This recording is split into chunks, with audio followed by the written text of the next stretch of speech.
ప్రశ్నించే విధంగా మరోవైపు హిందూ సమాజానికి గాయపరిచేలాగా ఉన్నాయి. ఈ సంఘటనలన్నింటినీ కూడా ఒక్కసారి చెప్పాల్సినటువంటి అవసరం ఉంది.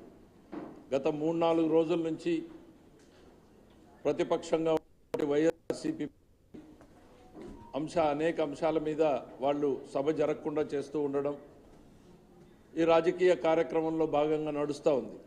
ఇది దానికి ఏ మాత్రం కూడా అభ్యంతరం లేదు. ప్రభుత్వంగా ఏం చేయాలి, ఎప్పుడు ఏ రకమైనటువంటి నిర్ణయం తీసుకోవాలి అనేటువంటిది ప్రభుత్వం తీసుకుంటుంది, ప్రతిపక్షం పాత్రను పోషిస్తుంది. అయితే ఈరోజు హద్దులు దాటి వాళ్ళు ప్రవర్తించినటువంటి తీరు ఏదైతే ఉందో సభ్య సమాజం హర్షించినటువంటి విధంగా ఈరోజు మనం కలియుగ దైవంగా ఎవరినైతే భావిస్తామో, దేవుడిగా భావిస్తామో ఆ వెంకటేశ్వర స్వామి ఫోటోలను ర్యాలీలు చెప్పులు వేసుకుని నడుచుకుంటూ వచ్చారు. అది మాకు కనపడలేదు.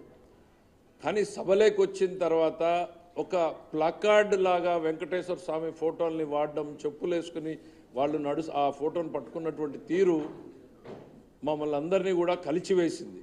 స్పాంటేనియస్గా అక్కడ రియాక్ట్ అయ్యాం. మేమేదో రాజకీయ పార్టీ ప్రతినిధులుగానో, మంత్రి శాఖలుగానో, లేకపోతే ప్రభుత్వ ప్రతినిధులుగానో కాదు.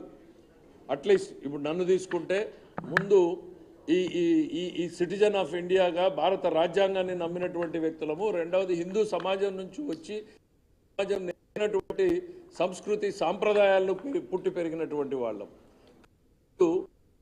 స్వామి ప్రతిమని లేకపోతే ప్రతిరూపంగా ఉన్నటువంటి ఫోటోని వాళ్ళు ప్రదర్శిస్తూ అపహాస్యం చేస్తున్నటువంటి తీరును చూస్తే అసలు క్షమించరానటువంటి స్పందన, ఒక భావన వచ్చింది. దాంతోనే రియాక్ట్ అయ్యాను తప్ప వేరేది కాదు.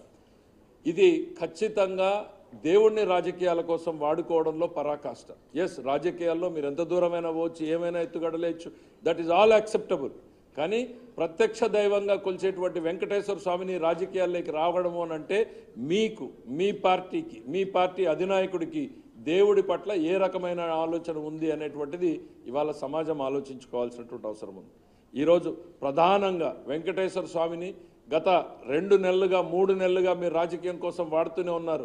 చాలా సంయమనంగా ఉంటున్నాం మా సైడ్ నుంచి. ఎందుకు అనంటే ఇది చర్చ స్వామి మీద జరగకూడదు, ఆ నేరస్తుల మీద జరగాలి. ఆ తప్పు చేసినటువంటి నేరస్తులు ఎవరైతే ఉన్నారో వాళ్ళ మీద జరగాలి. వాళ్ళు మీ పార్టీకి చెందినటువంటి వాళ్ళు, కొంతమంది అధికారులు, మీ వైవి సుబ్బారెడ్డి గారు కావచ్చు, ఇంకోరు కావచ్చు, వాళ్ళ మీద జరగాలి తప్ప స్వామి మీదనో, స్వామి ప్రసాదం మీదనో జరగకూడదు అనేటువంటి ఆలోచనతో, సంయమనంతో మేమందరం కూడా ఉంటే ప్రతిరోజు కూడా మీరు రెచ్చగొట్టే రకంగా ప్రవర్తిస్తూ ఈరోజు మీరు చేసినటువంటి చర్య అనేటువంటిది హిందూ సమాజాన్ని రెచ్చగొట్టేటువంటి చర్యగానే నేను భావిస్తున్నాను.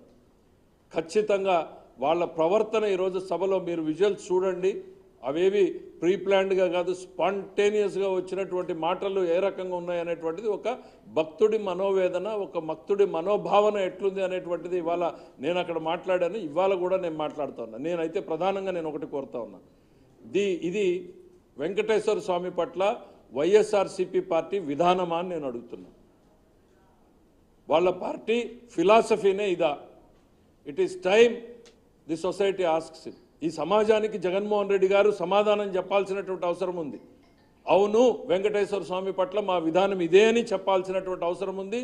కాదు అని అంటే ఇది కాదు అని చెప్పాల్సినటువంటి అవసరం ఉంది.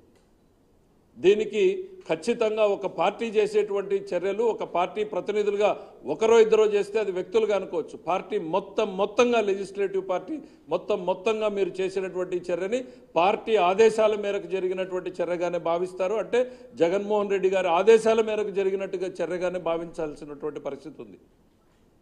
ఒక పొలిటికల్ పార్టీ వ్యవస్థలో ఖచ్చితంగా పార్టీ ఆదేశాలు లేనిది ఎన్మాస్గా ఎప్పుడు కూడా జరగదు. సో వెంకటేశ్వర స్వామి ప్రతిమని ప్రతిరూపాన్ని మీరు ఏదైతే ఈరోజు అవమానపరిచే ఒక భక్తుడిగా మాట్లాడడానికి కూడా నాకు ఇష్టం లేదు. కానీ ఈరోజు సమాజానికి మీరు సమాధానం చెప్పాల్సినటువంటి అవసరం. ఎస్, మా పార్టీ వెంకటేశ్వర స్వామి పట్ల మా విధానం ఇది, హిందుత్వం పట్ల మా విధానం ఇది అనేటువంటి చెప్పండి. లేదు తప్పైంది అని అంటే ఎస్ తప్పు చేశారు అని చెప్పండి. సమాజానికి తప్పు చెప్పండి. మేము అందరం కూడా ఇవాళ చైర్మన్ గారిని కలిసాం. ఖచ్చితంగా ఒకటే చెప్తాం, ఇది రాజకీయాలకు అతీతం. 30 సంవత్సరాల్లో ఎన్నో చూసాం. ఇంతకన్నా తీవ్రమైన సమస్యల మీద రాజకీయ విజయాల మీద రెండు పార్టీలు విడిపోయినటువంటి సంఘటనలు చూసాం, ఎత్తుకు పై ఎత్తులేసుకున్నటువంటి సంఘటనలు చూసుకున్నాం. కానీ ఎక్కడా కూడా మతం అనేటువంటిది రాజకీయాల్లోకి రాలేదు, దేవుడు కూడా రాజకీయాల్లోకి రాలేదు. ఒక్కసారి తిరుపతి వెంకన్నని రెండు కొండలు అన్నప్పుడు మాత్రం చర్చకు వచ్చింది. అది కూడా 5-10 నిమిషాల్లోనే ఆ రోజు ఏం జరిగింది అనేటువంటిది సమాజం చూసింది. మళ్ళీ ఈరోజు మీరు రోడ్డు మీద, నడి రోడ్డు మీద, అరే స్వామి ప్రసాదం ఎవరైనా చేతికిస్తే ఎక్కడ నిలబడ్డా వెంటనే చెప్పులు వదిలేసి తీసుకుంటాం. స్వామి ఫోటోని, క్యాలెండర్ని ఇస్తే కూడా మనం తీసుకుంటాం. అట్లాంటిది ఒక ప్లకార్డు పట్టుకున్నట్టు నడి రోడ్డు మీద రావడం, అది మాకు తెలియలేదు. అసలు లోపలికి వచ్చిన తర్వాత వాళ్ళ ప్రవర్తన చూడగానే షాక్ అయ్యాం. అసలు ఇంత ఎక్స్ట్రీమ్కి ఎట్లా పోతున్నారు అనేటువంటిది. ఖచ్చితంగా ఇది హిందూ సమాజాన్ని రెచ్చగొట్టడమే, హిందూ సమాజాన్ని అవమానపరచడమే. కలియుగ ప్రత్యక్ష దైవంగా ఉన్నటువంటి వెంకటేశ్వర స్వామి పట్ల మా పార్టీ వైఖరి ఇది అనేటువంటిది జగన్మోహన్ రెడ్డి గారు స్పష్టంగా చెప్పాల్సినటువంటి అవసరం చేసింది. వైఎస్ఆర్ మొత్తంగా చేసినటువంటి చర్య ఇది పార్టీ ఆదేశాల మేరకు జరిగినటువంటి చర్యగానే భావిస్తున్నాం మేము. ఖచ్చితంగా మా పార్టీ వైఖరి ఏంది అనేటువంటిది చెప్పాల్సినటువంటి హిందూ సమాజానికి మొత్తంగా క్షమాపణ చెప్పాల్సినటువంటి అవసరం. హిందూ సమాజానికి క్షమాపణ చెప్పిన తర్వాత మాత్రమే మీ అంశాలన్నింటినీ కూడా ముందుకు తీసుకెళ్ళడం జరుగుతుంది అనేటువంటిది మీకు తెలియజేస్తున్నాం. మాట్లాడదాం లాస్ట్లో.